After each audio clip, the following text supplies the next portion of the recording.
ស្រែកច្រៀងពីគុណករុណាទ្រង់ប្រងមេត្តាដល់ខ្ញុំរួចហើយខ្ញុំមានសេរីរួចខ្លួនដល់ត្រើយព្រោះដឹងខ្ញុំអើយរីករាយអង្គចា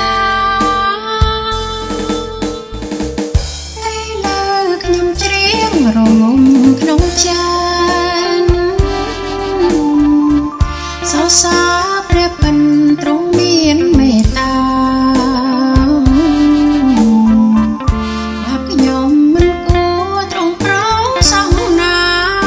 តែព្រះបិតាស្នេហាខ្ញុំព្រះគុណនៃទ្រង់ខ្ញុំវល់ច្រើនហួងប្រមាណស្រោចស្រពដួងចិននាំឲ្យខ្ញុំច្រៀងរៀងមួយជីវិនច្រៀងថ្វាយព្រះពិនដែលសងគ្រងខ្ញុំចិត្តខ្ញុំស្រែកច្រៀងពីគុណករុណា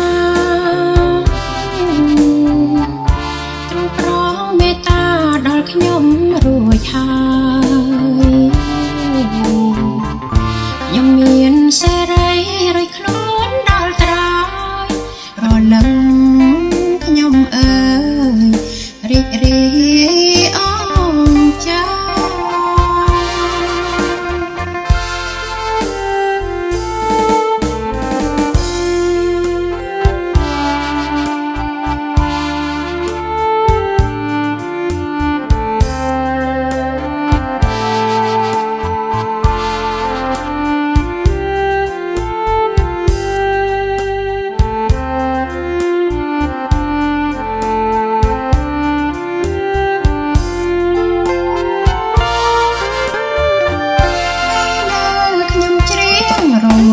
ក្នុងចានសរសើរព្រះពិនទ្រង់មានមេត្តាបើខ្ញុំមិនគួរទ្រង់ប្រងសងណាតែព្រះបិតាស្នេហាខ្ញុំពិនព្រះគុណនៃទ្រង់ខ្ញុំវល់មិន